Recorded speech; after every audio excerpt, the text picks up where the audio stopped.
उत्तर प्रदेश सरकार की महत्वपूर्ण योजना बाल श्रमिक विद्या योजना जो श्रम विभाग द्वारा संचालित होती है, उसका ऑनलाइन आवेदन कैसे करें, उसकी संपूर्ण प्रक्रिया आज आपको इस वीडियो में हम बताने वाले हैं। तो इसमें हम सबसे पहले देखेंगे कि पंजीकरण रजिस्ट्रेशन कैसे करें। इसके बाद हम देखेंगे कि हम शिकायत कैसे दर्ज करें और हमारे शिकायत में क्या कार्रवाई हुई, इसकी स्थिति कैसे जानें। इसके लिए आपको इस वेबसाइट का लिंक डिस्क्रिप्शन पर मिल जाएगा। सबसे पहले देखते हैं पंजीकरण करें। पंजीकरण वाले पोर्शन पर जाएं जो ऊपर दिया हुआ है, उस पर लाभार्थी पंजीकरण करना चाहे तो ऊपर टिक कर दे और संदर्भित जो भी करता है वो करना चाहे तो इधर पर कर दें। अपना नाम डालें और नाम डालने के उपरांत मोबाइल नंबर डालें और 8 नंबर का पासवर्ड चयन करें। इसमें आपको अपर केस और लोअर केस के अक्षर भी रखने हैं। इसके बाद फिर आपका ये रजिस्ट्रेशन हो जाएगा। रजिस्ट्रेशन नंबर आईडी मिल जाएगा आपको अपने मोबाइल नंबर पर। इसके बाद जहाँ पर मैंने राउंड किया है वहाँ पर जा कर के अभ्यर्थी लॉगिन कर सकते हैं और लॉगिन करते ही हमारे सामने आईडी पासवर्ड डालने का एक बॉक्स बन करके आता है। लॉगिन आईडी और पासवर्ड डालिए और लॉगिन कीजिए। यहाँ से आप पासवर्ड रीसेट करने का भी ऑप्शन है, आवश्यकता अनुसार कर सकते हैं। और आप जैसे ही लॉगिन करें इसके उपरांत आपका पेज खुल जाता है। लॉगिन आईडी करते ही ऊपर ग्रीन कलर से लिखा हुआ है नवीन पंजीकरण, वहाँ पर आप जाकर क्लिक कर देंगे। जैसे ही आप क्लिक करेंगे तो आपके सामने एक नया पेज खुल करके सामने आ जाता है। इस पर एक एक विवरण आपको अच्छे से डालना है। हम यहाँ पर आपको एक एक विवरण बताने वाले हैं। अच्छे से वीडियो को ध्यान से देखिएगा। कोई भी दिक्कत है तो कमेंट जरूर करिएगा। कामकाजी बच्चे का नाम सबसे पहले डालेंगे, उनकी जन्मतिथि यहाँ पर डालेंगे। जन्मतिथि डालने के उपरांत उम्र का वाला पोर्शन अपने आप से सिलेक्ट हो जाएगा और उम्र का विवरण यहाँ पर आ जाएगा। इसके बाद लिंग बालक बालिका या अन्य चुनेंगे। कामकाजी बच्चे का आधार नंबर, कामकाजी जो अभिभावक हैं उनका नाम, माता का नाम और बच्चे का अभिभावक से रिश्ता चुनेंगे। भाई बहन, दोस्त, चाचा चाची, माता पिता कोई भी इसमें हो सकते हैं। फ़ोटो का विवरण हम सबसे अंत में आपको बताएंगे। माता का आधार, यहाँ पर माता पिता जिसका है उसका आधार संख्या, मोबाइल नंबर उनका डाल देंगे। सामाजिक वर्ग उनका चुन लेंगे, जनरल के हैं, अनुसूचित जाति, SC ST जो भी हैं वो डाल देंगे। आधार कार्ड के लिए यहाँ पे पिन बना हुआ है, आधार कार्ड अपलोड कर देंगे गार्जियन का। इसमें आपके सामने ऑप्शन आएगा, या तो आप कैमरे से फ़ोटो खींच लीजिए या गैलरी से जा करके जो आपने पहले से फ़ोटो खींच रखी है वहाँ से इसको चूज कर लीजिए और ये अपलोड हो जाएगा। इसके उपरांत आपको यहाँ पर अपना पत्राचार का जो पता है वो लिखना है। बहुत सारी चीज़ें आपको जिला सेलेक्ट कर लेना है, ग्रामीण है कि शहरी सेलेक्ट कर लेना, टाउन सेलेक्ट कर लेना है, ग्राम पंचायत सेलेक्ट कर लेना है, पुलिस स्टेशन सेलेक्ट कर लेना है, पिन कोड और मकान नंबर डाल देना है। इसके उपरांत यदि आपका पता स्थायी और स्थानीय दोनों एक ही हैं तो यहाँ पर सिर्फ टिक कर दीजिए, सारा पता अपने आप चुन जाएगा। महत्वपूर्ण पोर्शन आने वाला है ये।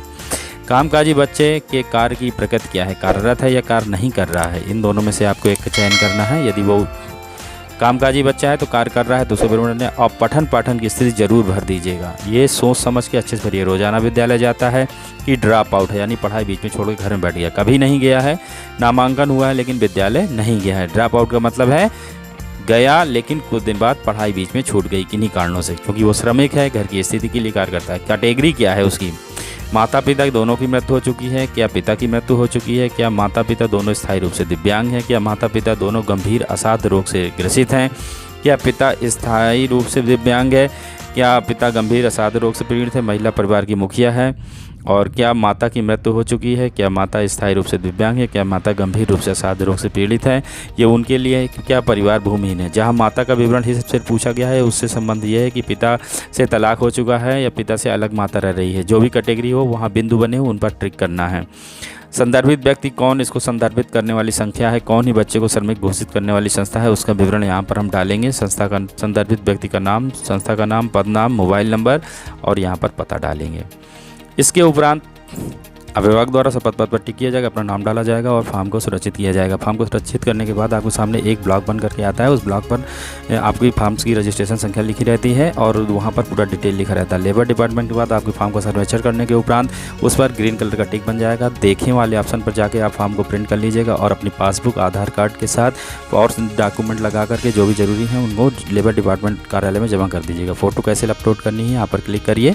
क्लिक करने के बाद 100 KB की फ़ोटो आपको कैमरे से डायरेक्ट या फिर मीडिया पर जाकर के गैलरी से अपलोड कर देनी है। फॉर्म में कोई भी दिक्कत आती है तो वीडियो पर कमेंट जरूर करिएगा, हम आपकी सहायता करेंगे। फॉर्म को प्रिंट करके लेबर डिपार्टमेंट के पास आप जमा कर दीजिएगा। और इसके उपरांत हम आपको बताते हैं कि यदि आपने फॉर्म भर दिया है, इस पर कोई कार्रवाई नहीं हुई या आपके साथ कोई पार्शियलिटी हो रही है, कोई आपके साथ भेदभाव हो रहा है, तो यहाँ पर आप शिकायत दर्ज करें में पोर्शन में जाएंगे, शिकायत दर्ज करेंगे, शिकायतकर्ता का नाम, मोबाइल नंबर, शिकायतकर्ता का ईमेल, और यहाँ पर देखेंगे कि क्या शिकायत है आपकी, उनमें से कोई एक चयन कर लीजिएगा और अपना पता पूरा डाल दीजिएगा, जनपद, क्षेत्र, टाउन, न्याय पंचायत, ग्राम पंचायत, मकान संख्या और सुरक्षित कर दीजिए। ध्यान रखिएगा शिकायत का विवरण आप जो डालेंगे बहुत ही अच्छे से सोच समझ के यहाँ पर अंकित कीजिएगा, पूरी डिटेल यहाँ भर दीजिएगा, लिख दीजिएगा।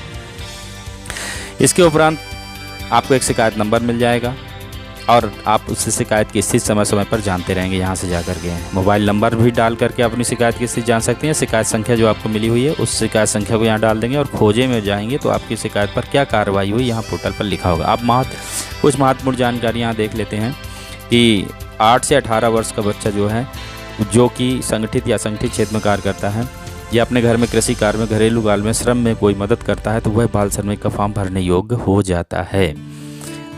बच्चे की स्थिति के अनुसार ग्राम पंचायत अधिकारी, स्थानीय जो प्राधिकारी हैं, चाइल्ड हेल्पलाइन, विद्यालय प्रबंधन समिति के सदस्य यह निर्धारित करने के संदर्भकर्ता के रूप में हो जाते हैं कि बच्चे के माता पिता ख़त्म हो गए या उनमें से कोई ख़त्म हो गया है और बच्चा यदि उसके गार्जियन असाध्य रोग से पीड़ित हैं तो जिला चिकित्सा अधिकारी का प्रमाण पत्र लग जाता है। और यदि इस भूमिहीन परिवार है तो 2011 की जनगणना की सूची लग जाती है और इस प्रकार से चाइल्ड हेल्पलाइन, विद्यालय प्रबंधन समिति, ग्राम पंचायत की भूमिका रहती है। सिस्टम होता है किस प्रकार से, इसका देखिए सिस्टम है, इसको बता दें। ग्राम पंचायत, चाइल्ड लाइन, SMC, स्वास्थ्य कर्मचारी या अन्य जो लाभार्थी इसकी पहचान करेंगे। फिर इसके बाद क्षेत्रीय प्रवर्तन अधिकारी जो इसको है पूरी सूची बनाएंगे। इसकी सूची को ट्रैकिंग जो उसका पोर्टल है उस पोर्टल पर लाभार्थी का विवरण अपलोड किया जाएगा। फिर इसके बाद इसको सरकारी स्कूल में प्रवेश दिलाया जाएगा। यदि सरकारी स्कूल 1 किलोमीटर के दायरे में नहीं है तो जो भी मान्यता प्राप्त स्कूल है वहाँ पर प्रवेश दिलाया जाएगा। फिर लाभार्थी की जो भी उपस्थिति है प्रधानाध्यापक समय समय पर उसको प्रमाणित करते जाएंगे और इस प्रकार उसको जो है नगद हस्तांतरण किया जाएगा। कम उपस्थित पर उसको परामर्श दिया जाएगा। कोई शिकायत है तो उसका निवारण किया जाएगा। 5 साल तक या 10वीं पास करने तक इस जो भी सरकार की लाभ है उसको मिलते रहेंगे। इस पूरे सिस्टम में आप देखते हैं कि कौन कौन से जो भी बच्चा 5 साल तक और 10 पास करने तक इस योजना का लाभ पाता रहेगा। कक्षा 6-8 पास करेगा, 9 पास करेगा, 10 पास करेगा तो 6-6 हज़ार रुपये उसको मिलता रहेगा। उपस्थिति बहुत आवश्यक है। जिस स्कूल में ये हैं वहाँ पर प्रधान अध्यापक इनकी उपस्थिति मई, सितंबर और जनवरी महीने पर ऑनलाइन देते रहेंगे। इसके बाद अनुपस्थित यदि रहता है तो SMC के सदस्य जो होंगे, विद्यालय प्रबंधन समिति के सदस्य परिवार की काउंसलिंग करेंगे और बच्चे को विद्यालय निरंतर भेजते रहेंगे।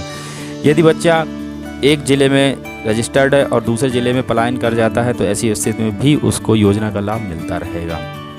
शुरुआत में ये योजना 2011 की जनगणना के अनुसार महत्वपूर्ण जो 13 मंडल हैं उनके 57 जिलों पर लागू है। जिलों के नाम आपके सामने प्रदर्शित हैं, लेकिन आप जिस ज़िले में भी हैं आप अपना फॉर्म भर दीजिएगा। उस पर विचार जो भी समिति है जिलाधिकारी द्वारा जो भी निर्धारित नामित श्रम प्रवर्तन की समिति है वो आपका देखती रहेगी और वो समय समय पर लाभ दिलाती रहेगी। सभी लाभार्थी का डेटा श्रम विभाग, शिक्षा विभाग की जो यूनिसेफ द्वारा विकसित एक वेबसाइट है उस पर अपलोड कर दिया जाता है। लाभार्थी परिवारों को अन्य सरकारी योजनाओं का भी लाभ दिलाया जाता है जो सब स्क्रीन पर प्रदर्शित हो रही हैं। वीडियो कैसा लगा? यदि कोई दिक्कत है तो कमेंट करिएगा और अगर चैनल पर नए हैं तो सब्सक्राइब जरूर करिएगा। धन्यवाद।